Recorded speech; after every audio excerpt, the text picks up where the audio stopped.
Good afternoon, everybody. Firstly, many thanks for taking the time out to join us for today's webinar session. My name is Curran. I'm the Partnership Officer for the Surrey Safeguarding Adults Board. So as part of my role, we're developing ways in which we engage and communicate with agencies across the county. And delivering our webinar series is just one of the many ways we'd like to engage with you all and disseminate information and raise awareness around safeguarding issues and priorities. Today we are joined by Tarina Webber and Stephen Smith from the Surrey Fire and Rescue Service. Both of them have kindly offered their time today to give us an insight into their role and some of the day-to-day activities seen by their team and how you can keep safe and keep others safe at home. So we are recording today's session, so if you do miss anything Tarina and Stephen mention, you'll be able to find the full recording on our website.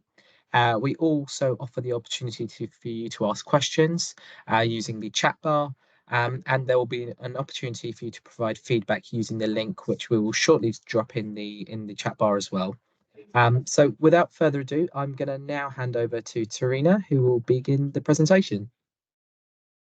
Hi, thank you. Okay, so I'm Tarina, this is Stephen. We are part of the community resilience team. Stephen's in the FI, he's a fire investigator, and I am a partnership officer, so I work alongside all the vulnerable adults.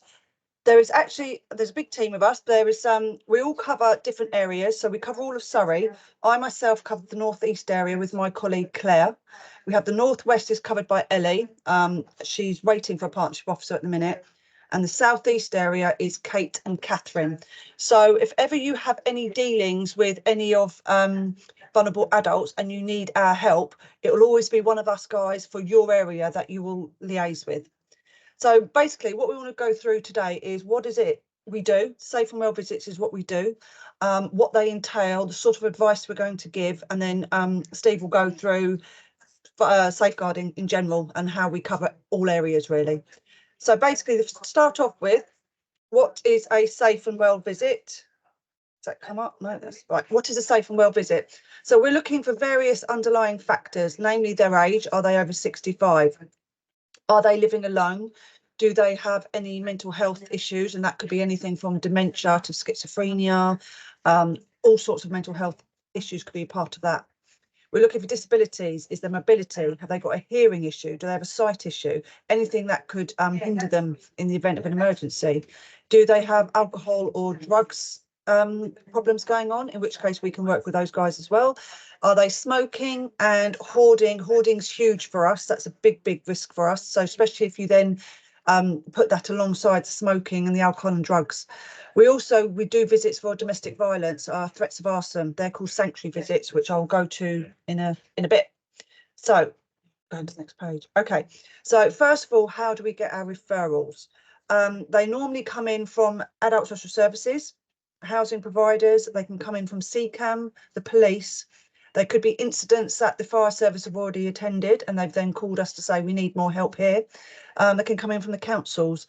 People can also refer themselves, and that is via our Safe Links form, which is online, and neighbours, family, friends can also refer them, and the care providers. This is a points-based referral. They'll go onto a website, our website, and they will fill in this form, and they'll be asked a series of questions, and during those questions they will create points.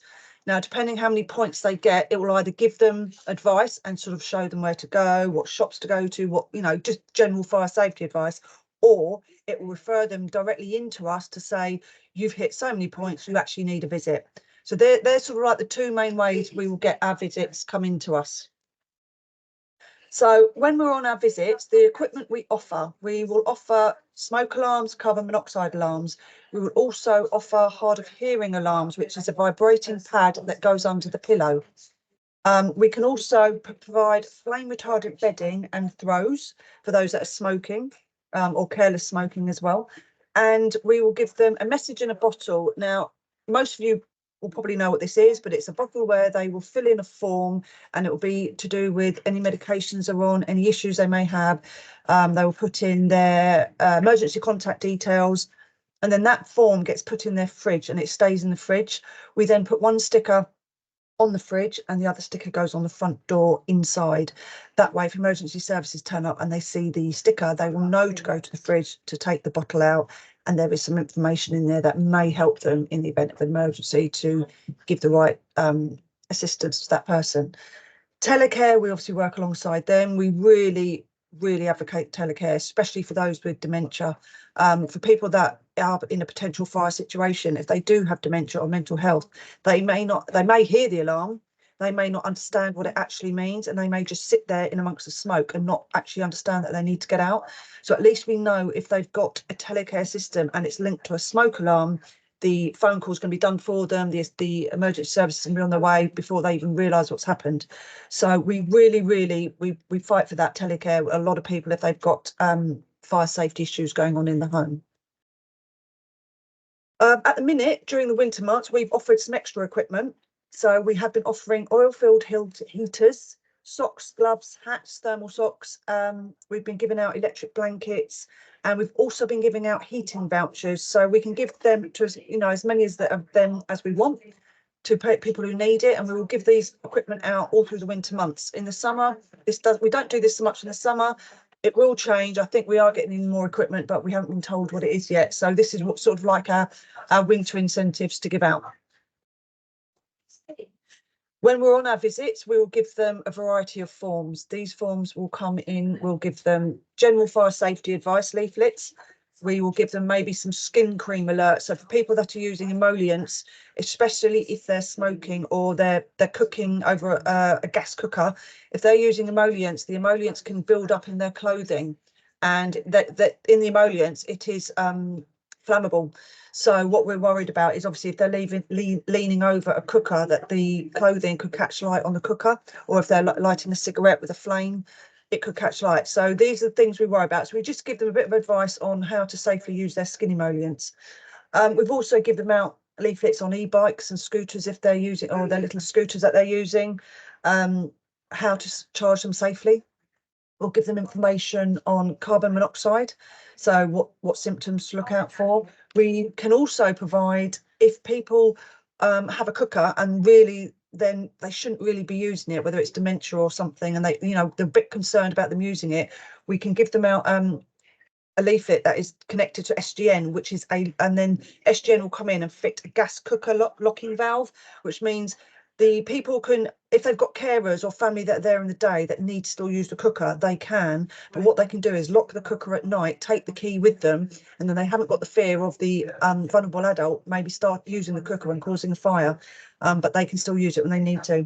We'll also give them forms just for general phone numbers of all the local councils, the water board, the gas board, the electric board. So that'll be the Surrey prepared form. And then we also give out a form which is called Supporting Surrey. And this is general, a bit of everybody in the area that can help them. And we'll give them that during the visit. We'll try and give them as much information as we can and go through what we can while we're there. So I touched on it earlier. We also provide sanctuary visits. These are specialist safe and well visits, but there's a focus on arson prevention and domestic violence. So these normally tend to come into us via the police, and we visit properties. They may have closure orders in place. We'll put in emergency action plans alongside the police, and we can fit anti-arson equipment, again, alongside the police. These equipment could involve a door bar, a brace, a locker, a little lock to put on the letterbox to put on the letterbox, so we can put that on there, and we will also put a mark on that property, so we have that property on our systems as a high alert and would need extra assistance, and there's potential violence at the property. So we just put in extra measures. We'll go through fire safety advice with them tailored to the perimeter of the property and how to keep them safe from violence, etc. So we'll do that alongside the police. Okay, we're going to go on to fire hazards in the home. You or me? General fire hazards. So when we're there, we will give them a bit of advice about cooking, tumble dryers, washing machines, not to do it in the day. Make sure your cooker's clean and free from grease. Even the extractor fans, to make sure the extractor fans are clear, because these extractor fans can cause fires if they're not, there's a big build up. So we'll go through that with them. We will go through about candles, making sure they're always in holders. Tea lights, to make sure a tea light is always in a holder, because people tend to think the metal of the tea light is a holder, and actually it's not. Not having them in direct sunlight, not having mirrors. the mirrored furniture, door handles that are crystal door handles, just watching what sunlight hits those mirrors and door handles, because at different times of the year the sun can hit different areas and it can cause a fire if it reflects and then it leans onto fabric, whether it's on a curtain or a dressing gown hanging up in the bedroom. Just something. So we'll go through advice about anything to do with glass, crystals, mirrors. We'll also discuss with them about charging their mobile phones, not to charge them overnight, never have them in the bed. Try and just charge them for the amount of time they need charging, which is on average is about 2 hours. Once it's charged, take it off charge. It doesn't need to stay on all night. It can overheat and cause a fire, especially if they're not using the correct chargers that it came with. We will also go through alternate forms of heating. So where we've had this cost of living, people haven't been putting their heating on, so they've been trying to find other ways. They could be using electric blankets, portable heaters. Sometimes they're putting the oven on and leaving the oven open. Ovens aren't built for that. The way they were many, many years ago when we were children, you could put your oven on and you could that would heat your room or the house. That's not what they're made for now. So they, it's dangerous just to go and put an oven on all day. So we'll discuss that with them. We'll discuss with the electric blankets how they store them to make sure that they roll them, they don't fold them, because you can crease the electric wiring. As I say, we can also give them a new electric blanket to replace if they've got any old ones. Portable heaters, where not to put them, not have them near clothing, not have them near any sofas, fabrics, anything that they can catch light, and to not overuse them. And with the hobs, to make sure with the hobs that they're not just leaving the hob on, and you should be looking for a crystal blue flame, because if it starts to go orange and flickery, there's carbon monoxide leaking. So we'll just go through general bits of that sort of advice with them. We'll check around the home to see if they're using block adapters. A lot of people use block adapters. We don't like them. We prefer the flat extension leads. And we don't want them to daisy chain. So if they're daisy chaining one lead onto another, again, this is a no-go. And we can provide new extension leads for them. We have those on board our cars, so we can give them to them. If they need a longer one, then they need to buy a longer one. We just don't want the daisy chaining and the block adapters being used as much as possible. Bedtime checklist we'll go through with them. Turn off and unplug your electrical appliances unless it's a fridge freezer. Close all the internal doors at night to stop a fire from spreading. By closing an internal door, you can buy yourself a good 20 minutes in the event of a fire.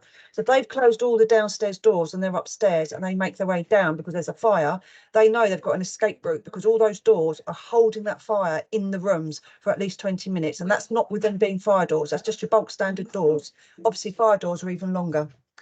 So that's a big bit of advice we will give to them. Close doors at bedtime. We'd say make sure all your heaters are up, the fire guards are up, heaters are off, fire guards are up. Exits are clear. And if you do have a phone, take it to your bedroom, not in your bed, just leave it on the side so you've got it there in the event of an emergency. Now I'm going over to Steve. Stevens. Oh, okay. Steve. Okay, hi. Like Tarina said, I'm a fire investigation officer within the service. I'm also a safeguarding officer, so I go to the events after the fire and try and work out how it started. So Tarina's put up the triangular fire there. Those are the three things we need to have a fire. I'm talking about hoarding a little bit. Obviously, when you're a hoarder, people that hoard, quite often the doors won't shut to any of the rooms, so we have unlimited oxygen supply. Hoarding, obviously, there's a lot of combustible materials in the home, and that's our fuel. And because of the additional materials in the home, it's more likely to come into contact with a heat source, as in a cooker, candle, and still smoking is the biggest cause of fires that end up in fatality, where people have a cigarette, fall asleep, and then drop the cigarette onto the sofa or the cushion or the floor. And then it will ignite any combustible materials in the area. So yeah, Tarina's put the triangle up there, and obviously that's how we put fires out. We take away one of those things. So if we want to remove the heat, we put water on the fire, and if we want to remove the fuel, we'll take the fuel source away. So that could be simple as switching the gas supply off. If the gas is leaking, that's caused fire. Or we could take the oxygen away. So we could put a fire blanket over the cooking if that's caught fire. So that's the basics of how fire is, really, really simple. So okay. Back to you, Nick. If you're stuck in a room, So ideally, we'd like you to get out of the property if you can. But if you're not and you're stuck in a room and you're in your bedroom at night, say, what we'd ask you to do if all the downstairs is alight and you can't get out is to close your door, block the door with bedding, blankets, whatever you can to stop the smoke coming in. Get to your window, open the window and shout fire. You wait for help by the window. And if there's a family of you, preferably we'd rather you all got into the same room and you all stayed in that one room and wait for us to get to you. Don't try and fight the fire. Don't try and do anything with the fire. Just get to safety. If you can, as I say, if you can get out though, get out. Okay, this is you again. Okay. We get asked this question. He's got asked this question a lot. Should I have a fire extinguisher at home? We recommend you don't. Simple as that, really, because we recommend you just get out. We can rebuild your, we can't rebuild your home, but your home should be insured. Material objects can be replaced. You can't. So we say get out. The reason, if you did have a fire extinguisher, you may be tempted to use it and try and fight the fire. So you're putting yourself in harm's way. And can you guarantee that fire extinguisher will work? A lot of people have what we call dry powder fire extinguishers in their homes. It's a bit like talcum powder in there, but what can happen if it's not moved, and sometimes they sit in the same position for years and years, the powder inside can cake and it becomes a solid. So when you come to use it, it's not going to come out. So, and you've put yourself in harm's way. So ideally we say, don't try and fight the fire. Get out, closing the doors behind you. Smoke does most of the damage in any fire.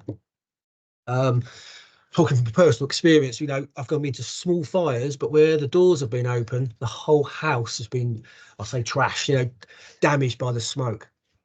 So yeah, we recommend you don't have a fire extinguisher. You get us out, we're trained to put fires out. We have all the protective equipment. We have breathing apparatus, and by leaving the property and shutting the doors behind you, you're buying yourself some time. And quite often, by shutting the door, the fire will put itself out because you're starving it of oxygen. So yeah, quite often it will reduce the damage caused by the fire by shutting that door. So yeah, we recommend you don't have a fire extinguisher. Simple. Okay, so this is so what we've got here. We've got just a short clip to show you. This is a fire at Christmas time on a Christmas tree. So what we want you to do is look at the seconds in the bottom left corner, because when we say to people about fighting fires, if they want to do it themselves, we say to them, well, how long do you think it takes for a fire to spread? And I will get multiple answers from a minute to 2 minutes, 3, 4, 10, 15, all different answers. And during that time, what I'm going to do, I'm going to go to the bathroom. I'm going to get a bowl of water. So you've got to find that bowl of water. You've got to find the bowl to put the water in, or you go into the kitchen. You've got to find the source to put it in. You're then going to come back. So maybe 5 seconds, 10 seconds, 20 seconds. So we're just saying, think of the time it's going to take you to get your water to put a small, tiny fire out. So what I want you just to look at is see how long this takes and how long you think you've got to put that fire out. So I'm going to press play now, and you'll just watch the timer in the bottom. How do I press it? You get down to the corner. Go down to there. That's it. Is it there? Yeah. Yeah. Okay. Is it? Ellie. Not Ellie.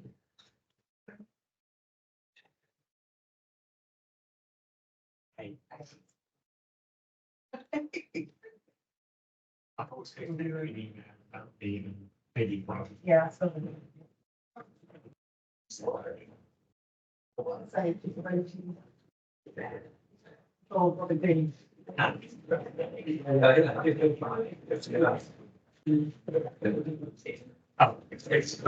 recent. It's all from so it's right. But you got the original. Yeah, push it on there. Hmm? Yeah. The wafer and everything. Okay. So you can see. Sorry. Do what? This one. Yeah. So you could see from that fire how quickly that fire spread. So for those that think, yes, I'm going to tackle it myself, please don't. Just get out, just stay out and call 999. The fire are going to spread way too quickly for you to even attempt to try and put it out, and you don't know what you're dealing with. So just get out of the property. Now we're going on to a bit of safeguarding. Okay, is that to me, isn't it? Yeah. Yeah. So Tarina works office. Her team works office hours. Monday to Friday. However, people have fires any time of day or any time of the week or any time of the year. So to provide that 24/7 support, we have 5 fire investigation officers in the service, and we're all safeguarding officers as well. And one of us will be available 24/7. So if the crews have gone out to an incident, I've gone out to do a visit, and they find somebody that they've got concerns about, they'll contact us and we can give them some advice or take on that information. I call it the burden of responsibility. You know, I take on that burden of responsibility that this person needs some help, and then I will pass that information on to the relevant agencies. That could be social services, medical charities, NHS, police, or we'll refer it up to MASH. As you probably all know, that is Multi-Agency Safeguarding Hub, SPA as it is now. And we'll pass that information on to the relevant people. And it could be we pass it back to Serena's team, because these people need additional help and advice that Serena's team can give. Or if it's a weekend and the crews need a furniture throw or flame retardant bedding, and they haven't got any on the truck, we've got access to the stores and we can deliver it any time of day for them. So yeah. I provide training to all new recruits on safeguarding, and this could be from national level, so preventing terrorism, modern day slavery, legal immigrants, county lines. So we talk about national issues, and then we also talk about fire issues like we've covered earlier. Who is at risk of fire in the county? And from experience and statistics and the data we've collected, unfortunately, it is the vulnerable people that are having the fires. And I've seen an increase in mental health problems as well, resulting in fires. So it's quite a big problem out there. So, and I think, like I say, unfortunately, it's the vulnerable people that are having them. So I give talks to all new recruits and all new promoted officers that are going out there in charge of fire engines, that when they come across something they're not happy about or they've got concerns, is to feed it back to our team. What else got to best? Yeah, like I said earlier, we're like a hub of a wheel. So when we get all this information from investigating a fire, we then feed it out to the relevant agencies. It could be trading standards, something like that. If we find that person's been scammed, or we've got defective electrical goods or anything like that, we'll feed that to trade standards. Like so, multi-agencies we feed back into. So yeah, and that's what I do as part of my role. So yeah. Yeah, and there's some of the things the crews got access to. So, people tend to open up to us. They tend to be quite wary of the police or the paramedics, but for some reason, everyone loves the fire service, and people will open up to us and tell us things they won't tell other agencies. So some of the things we get out there for firefighters to be aware of: domestic abuse, like Tarina mentioned, the sanctuary schemes. We'll put flags on all. Or have hits on any properties or flags on properties that we do get called out. I'm notified that if there's a fire, I'll go out and assist the police. That it possibly could be some sort of arson or domestic abuse. Did mention earlier, if the crews are out and about and they think someone's been scammed, we'll collect that information and feed that back into trading standards or the police, helping them out. And again, up there's trading standards for defective goods.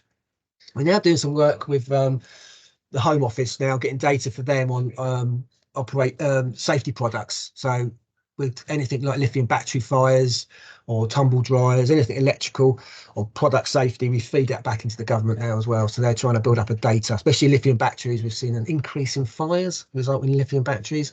So that's a bit of a concern at the moment. We'll talk about honour-based violence. We've had that as well. A lady had white spirit poured over her by her husband because he wasn't, for various reasons, the reasons, but we've had that in Surrey. And again, we've had illegal immigrants where crews have gone out to do a visit, weren't happy, fed it back to me, and I fed it off to that's the website, I can't remember the website now. Anyway, fed it back to the relevant organisations. Cuckooing, again, crews might get told about cuckooing the county lines. It is on the increase. Talking to the police about this, and antisocial behaviour department within the police, it is on the increase in Surrey. And it is on their radar and quite a big concern for them. Yeah, and again, I've got the antisocial behaviour, so we feed back into that department of the police. If we start seeing a spike in things like bin fires and kids, I say kids, but it could be anybody, but if we see antisocial behaviour building up in an area, you know, things have been set light to, again, we can feed that back into the police. Yeah, like we mentioned earlier, hoarding is a huge, I've got some pictures coming up in a minute of quite some serious fires that all these people were hoarders. And like I said earlier, of hoarding or poor housekeeping or general clutter, you know, that fuel is more likely to come into contact with a heat source as candle cooking. So the chances of having a fire increases. And like I mentioned earlier, if the doors are all open because they can't be shut because of the hoarding, we've now got unlimited ventilation and unlimited oxygen. So, and like I mentioned earlier, well, I have seen an increase in fires that have resulted from poor mental health. And unfortunately, we had one last week, actually. We had a suicide, and I've seen an increase in suicides that we're attending. We go sometimes to help the police, and actually incidents where somebody's killed themselves by fire, which isn't very pleasant, but I've seen an increase in that as well over the years. So they're all the sort of things we feed back into crews and things that we've seen and we deal with. Okay. Still here? It's all me. And see for this picture here, unfortunately, this gentleman passed away in the fire. The fire started in the bathroom. And if you look down the bottom right, that's his bed. And that's the only part of the flat that he lived in that he could actually sit down or lie down. He was putting his cigarettes out in the empty cigarette packets. And on the bottom left, he was drinking wine. There's boxes of wine there. Unlimited. I don't know why it's out like this, but yeah, cigarettes everywhere, alcohol everywhere. He used emollients or paraffin cream as well. So unfortunately, the bathroom caught fire.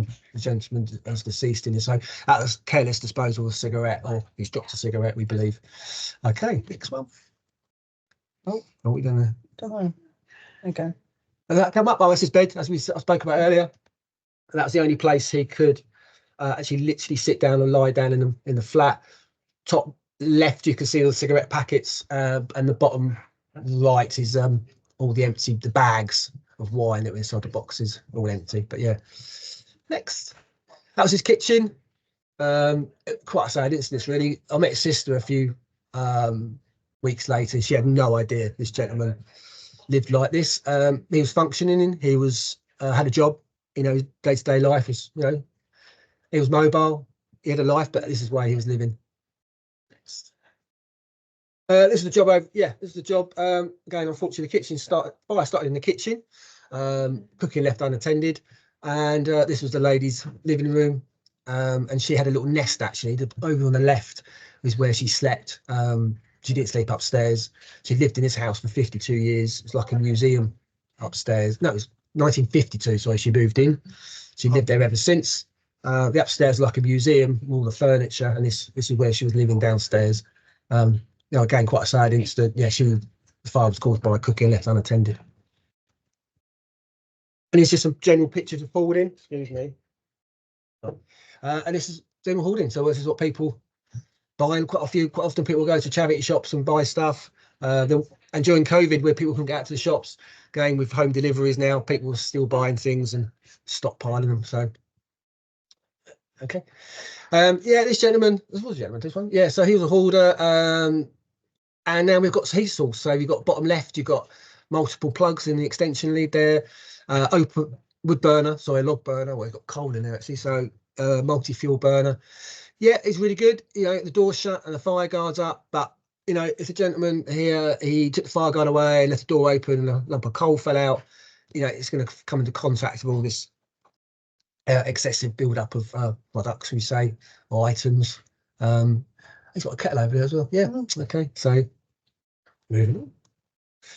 Yeah, and again, this person had loads of reptiles. You went to this, and again, multiple use of plugs here and extension leads, and because the heating element, anything with heating element, that's when it gets a little bit more serious because there's a high draw on the voltage and the wattage, so things can start getting hot. And if something falls on top of these and the heat can't get dispersed, then, you know, it can cause a fire. So that's all our phones are really. Oh, next.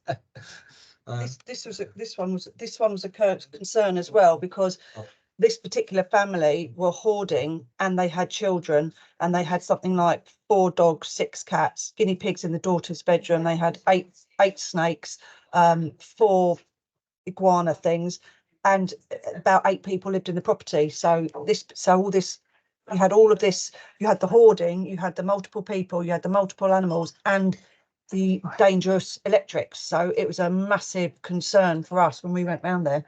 So yeah, that was a big one. Another picture of electrics, the block adapters. If you look underneath the blue tub, you've got a little chock connector there, little white thing with the 2 wires going in. Again, if these aren't wired up correctly, they can start short circuiting, cause localized overheating, and they can start a fire. So you must clean your cooker, Tarina. I know. This is a picture from Tarina's kitchen. So yeah, trying to tell people to keep their hob clean. We had a fire yesterday actually where someone, don't put things on your hob, especially electric hobs. Now people will put things on top of the cooker, top of the hob, knock a dial on. Quite often we've had things like large dogs will jump up and knock the cooker on. Even yet, like I say, yesterday, a lady put her shopping on top of the hob, knocked the dial on, the hob's come on, she's gone upstairs. In the shopping with an aerosol can, that's gone bang, actually blown her window out the kitchen. That's how much pressure could be produced by one aerosol can. So don't put things on your hob. And this one, yeah, we've now got all that grease, all that fat, which is a fuel, and we've got heat source. So it needs somebody to leave their cooking unattended, get distracted, catches fire. It's going to develop really, really quickly. Next. So this is a gentleman, no one knew he smoked, this guy, and that was a sheltered accommodation. So there had been an incident in another flat. So we'll go around to all the flats giving fire safety advice. We ended up in this gentleman's bedroom, and nobody knew he smoked. So as you can see, he's quite a large amount of cigarettes, all down on the floor, carelessly disposed of.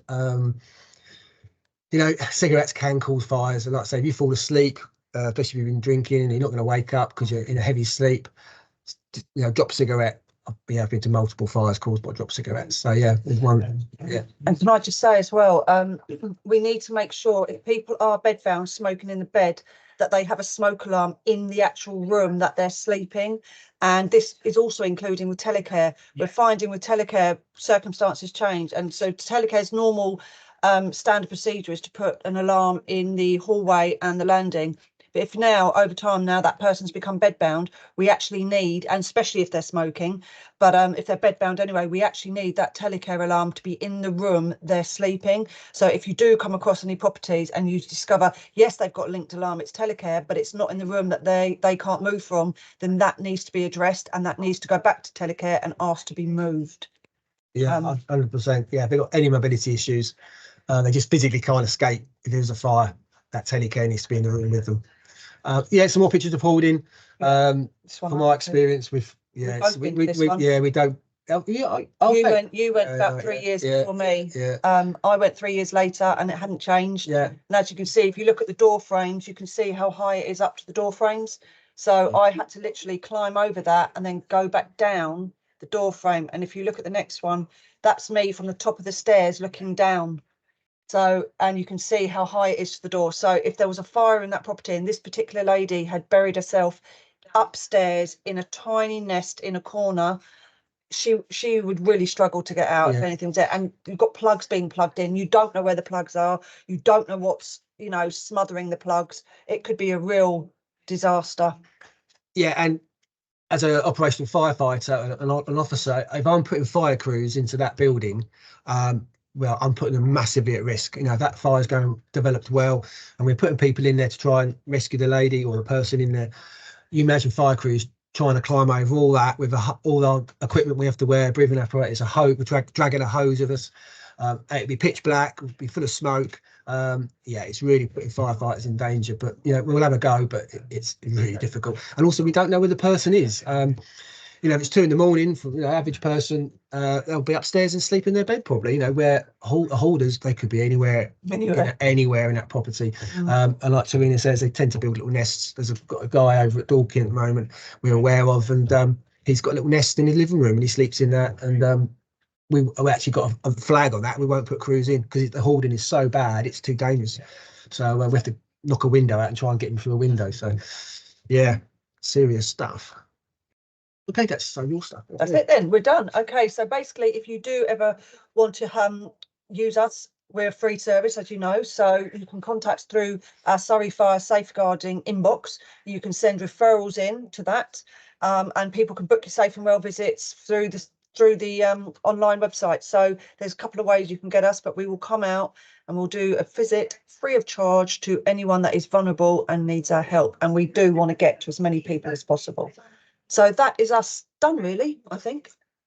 Yeah, have we got any questions? We've got one chat there, something that says. All right. I got sound. Hold on. Okay. Any questions at all? Sorry. So we've got one in the chat. I think it was answered though, but it was just what is SAWV, and I think we all know that it's safe and well visits from Frank's comment there. So thank you, Frank, for answering that for us. They used to be called fire safety visits in the home, but because we cover so much other stuff now, like carbon monoxide and trips and falls, we try and highlight any hazards that's where someone might fall over. So we look at that. There's a lot more stuff that we feed back into now. So we call them safe and well visits rather than fire safety in a home visit. So that's what's changed. I can see a question. You have a lot of experience where you have identified a fire risk, but the person doesn't consent for the visit. Okay. Okay, right. So I like to call us, we're like vampires. Okay, we have to be invited into somebody's home. Okay, we can only give advice. We have no jurisdiction in someone's private dwelling. So if someone says to us, I don't want to visit, go away, or you've had that before. Language is a bit more coarse than that. If they don't want to visit, that's your right as a person, and we have to acknowledge that. We'll record it, we'll flag it up to social services, or we'll record it. I will try and do what's called a warm call. So I won't do a cold call. So if you've actually sent us in and said the person's not consenting, but we're really concerned, then I will go one or two ways. I'll say, well, okay, I'll do a joint visit with you because maybe you've already built a rapport up with them, and I'll come along and then I'll say to them, I'll try and sweet talk my way in, if you like. 9 times out of 10, I can sweet talk my way into most properties. It's because once I've actually got them and they can see I'm not there to change their life, I'm not there to make it difficult, I'm literally there to give them free equipment, free advice, and actually help them. 9 times out of 10, I can get in.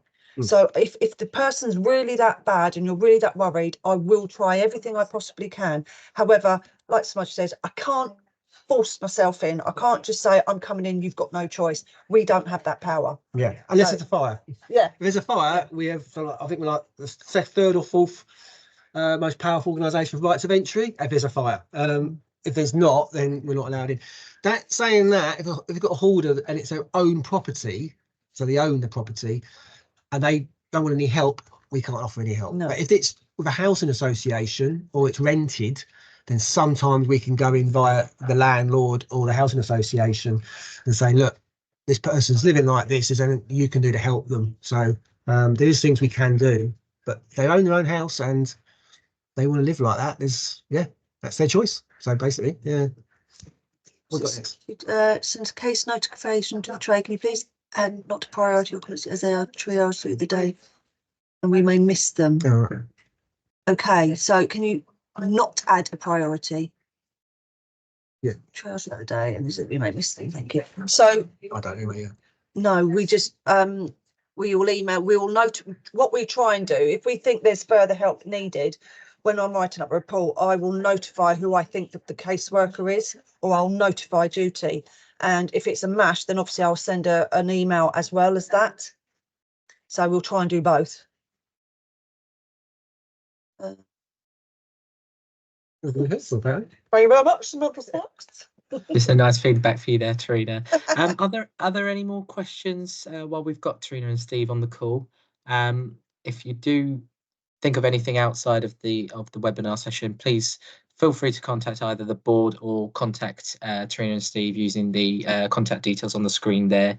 I'm sure they'll be happy to answer any questions you may think of outside of the webinar. So yeah, once it's come in, if you live in a block of flats, is it still the case that you can't do anything unless you have their consent? I mean, the landlord or the freehold or the leasehold of the building. I think they're Not talking about sure. the actual person, the actual. Oh, okay. If they're saying you can't come in, They can't. as Yeah, the if it's resident. so if it's a flat. So yeah, if it's again, it's a private dwelling. If they don't want you in their flat, we can't go in. However, the communal areas, so the means of escape, the corridors, the front door, because it's communal areas, we do have legislation that the fire safety department can go in and make sure all those doors are functioning correctly, the fire alarms, the exits are clear. So we have some power for communal areas, but that stops at the person's front door. Because once you go in there, it's a private dwelling. So again, we've got no jurisdiction. It would have to come under the housing association or whoever the people who own it to say, actually, we need to come in. We need to look at how you're living because it's affecting the other residents. Yeah. But there is a little bit there about them making a fire risk and endangering other residents, but it's a bit of a grey area because it's that private dwelling. So yeah. thank you, Steve. We've just had one more come in. Who has jurisdiction in terms of people in a private dwelling? Good question. Environmental health can have problems if there's rats and flies and a smell. For fire, I mean, that's come on the least gated block. I do come across this a lot, and if it's in a private dwelling, there's not a lot we can do at all. You know, at least we have, if you have got housing association or the council, they can come in, they can step in and say, you're breaching your terms of your contract. Yes, it's rented. Yeah. But private dwellings, we are so limited. So yeah, like Steve says, it is more, if it's an environmental, you can possibly get them involved. If it's in a block of flats, there'll probably be a leasehold. So that terms of the management company possibly do something, but it's a different one called one because it's that, you know, Englishman's is castle, isn't it? It's homes is castle. So you live how you want in your own house. I mean, then we would go along the lines of, you know, where we liaise with adult social services. Have they got the mental capacity? Do we need to get, you know, a capacity mental health service involved? You know, what's going on here? Is there a bigger picture here? So we'll work with adult social services on that. Yeah, again, if they've got capacity. If they've got capacity, then you're tied. If they haven't, then there's other things we can do. Yeah. Good question though. Hope we've answered it. Thanks, Steve. I think that's all of the. Oh, we just had something else come in. So just to add, for social rented properties, we can't just enter a home. If a customer refuses entry, we still have to apply. There's a time frame. You have to go through certain. You have to tick certain boxes. Yeah, I understand. We don't. Unless there's a fire, we don't have any rights of entry. I think the gas board have the most rights of entry, actually. Possibly, yeah. Weirdly enough, if there's a smell of gas, they can go wherever they like. Or tax, customs and excise, I think. Go where they want. Yeah. Anyway, sorry, we digress. Are there any more questions? If not, I think a really insightful session. So thank you, Steve, and thank you, Trina. You're welcome. I think that really emphasised the importance of fire safety awareness in relation to adult safeguarding, and also just kind of, you know, the proactive measures people can take to kind of mitigate those risks in their households. So very, very informative. If I could kindly ask you all to provide some feedback for Trina and Steve and also the board on this session. So I'm just going to pop in a feedback form into the chat. If you could just take a couple of moments just to answer some of the questions on there, I'd be really grateful, just to give us some feedback on how we can kind of take abroad on and kind of make things more interesting in terms of the webinar sessions that we're developing in our series for the next year. Other than that, I think I'm going to summarize and end it there. So thank you all for attending. And again, thank you to Steve and Trina for their time today. You're very welcome. Thank you very much. You're welcome. Thank you. Thank you all. Take care. Thank you. Are we going to, do we get, so to future webinars, do we get included in that?